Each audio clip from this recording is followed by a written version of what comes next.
మంది ఎన్ఆర్ఐస్కి ప్రజాస్వామిక స్ఫూర్తి అర్థము అవగాహన కాదు. మనం ప్రయత్నం చేసినా కూడా వారు తెలుసుకునే ప్రయత్నం చేయరు. ప్రజాస్వామ్యంలో 49కి 0 వాల్యూ ఉంటుంది, 51కి 100% వాల్యూ ఉంటుంది. ఎందుకంటే 51% ఓట్లు 51% నెంబర్ ఉన్న వాళ్ళు ప్రభుత్వాన్ని ఏర్పాటు చేస్తారు. 49% ఉన్నవాళ్ళు ప్రతిపక్షంగా కూర్చొని ప్రభుత్వం తీసుకునే పరిపాలనలో నిర్ణయాలను శాసనాలను సహేతుకంగా విశ్లేషించి సలహాలు సూచనలు ఇస్తారు. సలహాలు సూచనలు ఒకవేళ ప్రభుత్వము పెడచెవిన పెడితే నిరసనలు ధర్నాలు రాస్తారోకలు చేస్తారు. అవసరమైతే ఆమరణ నిరాహార దీక్షలు చేసిన కూడా సందర్భాలు ఉన్నాయి. ఆ స్పిరిట్ను తీసుకోవాలి తప్ప వాళ్ళు 64 ఉన్నారు, మేము 39 మంది ఉన్నాం, మేము అచ్చోసిన ఆంబోతుల్లాగా ఉన్నాం, మేము పోడియంలోకి వచ్చి కుస్తీలు కొట్లాడతాం, ఈ రకమైన భాష వారి గౌరవానికి కానీ ఈ సభను నడిపించుకోవడానికి కానీ సహకరించదు. రెండవ అంశం, పదే పదే గత పాలన గురించి గత ప్రభుత్వాల గురించి మాట్లాడుతున్నాను. సరే, వారు ఏం మాట్లాడతారో మొత్తం విన్నాక రిప్లై చేద్దాం అనుకున్నాను. కాకపోతే నా రిప్లై కోసం వారు తహతహలాడుతున్నారు. గత పాలనలో యూత్ కాంగ్రెస్ వైస్ ప్రెసిడెంట్గా కల్వకుంట్ల చంద్రశేఖరరావుకు అవకాశం ఇచ్చిందే కాంగ్రెస్ పార్టీ. సింగిల్ విండో డైరెక్టర్గా ఎన్నికల్లో పోటీ చేయడానికి ఇస్తే కాంగ్రెస్ పార్టీ తరఫున నిలబడి ఓడిపోయిందే చంద్రశేఖరరావు. గత పాలనలో ఎంపీగా గెలిపించిందే కాంగ్రెస్ పార్టీ. గత పాలనలో షిప్పింగ్ మినిస్టర్ ఇచ్చిందే కాంగ్రెస్ పార్టీ. ఆ తర్వాత కార్మిక శాఖ మంత్రి ఇచ్చిందే కాంగ్రెస్ పార్టీ. అంతెందుకు ఇక్కడ సభ్యుడు ఉన్నాడు, వారు కూడా వారి కుటుంబ సభ్యులే. ఎమ్మెల్యే కాకుండానే మంత్రిని చేసి తర్వాత ఎమ్మెల్యేగా ఎన్నిక చేయడానికి సహకరించిందే కాంగ్రెస్ పార్టీ. ఈరోజు వాళ్ళు ఏ పేరైతే వినోద్ అనుకుంటున్నారో ఆ రాజశేఖర రెడ్డి గారే ఆ మంత్రివర్గంలోనే గత ఆర్థిక శాఖ మంత్రి, సిద్దిపేట ఎమ్మెల్యే గారు ఎమ్మెల్యే పదవి లేకుండా మంత్రిగా ప్రమాణ స్వీకారం చేసిండ్రు.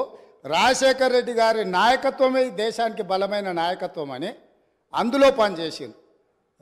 మూడవది, పోతిరెడ్డిపాడు పొక్క పెద్దది చేసినప్పుడు కీర్తిశేషులు నాయన్ నరసింహారెడ్డి గారు కడప జిల్లా ఇన్ఛార్జ్ మినిస్టర్.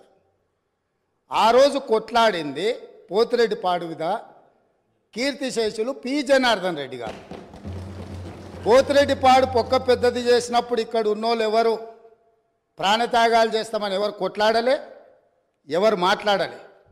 సొంత పార్టీ సొంత ప్రభుత్వం ఉన్న తెలంగాణ ప్రజల హక్కులను భంగం కలిగించొద్దు, కృష్ణానది జలాలలో మా వాటా మాకు ఉండాలి, మా వాటాను ఎవరు తీసుకెళ్ళినా మేము ఒప్పుకోమని కొట్లాడింది ఆనాటి నాయకుడు పి జనార్దన్ రెడ్డి గారు మాట్లాడినారు తప్ప వీళ్ళు కాదు.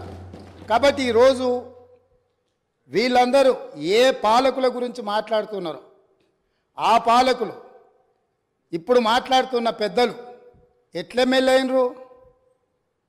వాళ్ళ తండ్రి గారి గురువైన చంద్రబాబు నాయుడు గారి పార్టీతో పొత్తు పెట్టుకుంటే ఆ పార్టీ మద్దతుతో ఆ కండువ కప్పుకొని సిరిసిల్లలో కష్టపడి పనిచేసి నిర్మించుకున్న చీమలు పెట్టిన పుట్టలో పాములు దూరినట్టు కేకే మహేందర్ రెడ్డి అక్కడ పార్టీని నిర్మించుకొని తెలంగాణ ఉద్యమంలో పాల్గొని తెలంగాణ ఉద్యమంలో ముందు భాగం నుండి నిలబడి కొట్లాడితే ఎన్ఆర్ఐ అంటే నాన్ రిలయబుల్ ఇండియన్ కింద మేనేజ్మెంట్ కోటాలో ఇక్కడికి వచ్చి టికెట్ తీసుకొని అక్కడ ఆ కేకే మహేందర్ రెడ్డి గారిని అన్యాయం చేసి ఈరోజు ఇక్కడికి వచ్చిండ్రు.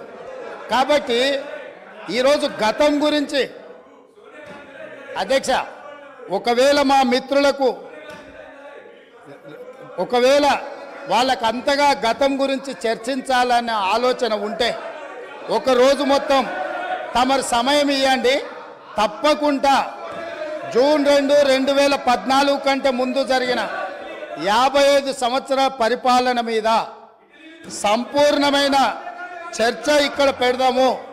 ఈరోజు ఇక్కడ జరుగుతున్న చర్చ ఈరోజు ఇక్కడ జరుగుతున్న చర్చ జూన్ 2, 2014 నుంచి జరిగిన పరిపాలన, చేసిన విధ్వంసము, నాయకత్వం యొక్క వ్యవహార శైలి మీద మనం ఈరోజు మాట్లాడుకుంటున్నాము.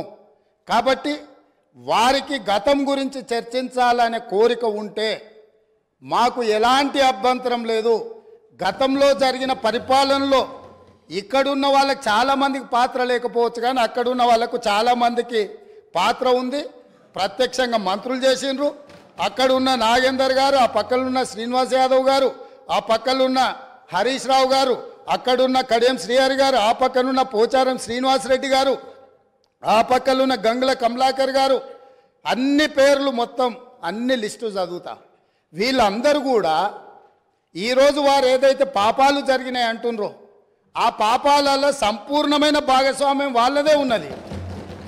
వరంగల్ ప్రాంతంలో జరిగిన ఎన్కౌంటర్లకు ఎవరి కారణమని చర్చ ఉంది అధ్యక్ష? ఈరోజు వారే మాట్లాడుతున్నారు.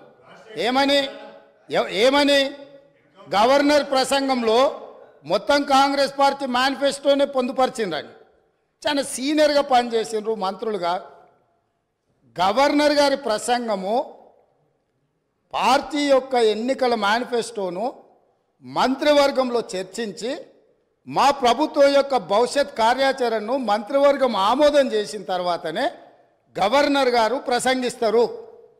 పరిపాలనలో అనుభవం ఉన్న వాళ్ళు, గతంలో ఈ రకమైన నిర్ణయాలు చేసిన వాళ్ళు కూడా ప్రజల్ని తప్పుదోవ పట్టించడానికో లేకపోతే వాళ్ళ యజమానులను సంతోషపెట్టడానికో ఎందుకు మాట్లాడుతున్నారో నాకైతే తెలియదు. నేను సభ్యుడికి సూచన చేస్తున్నా.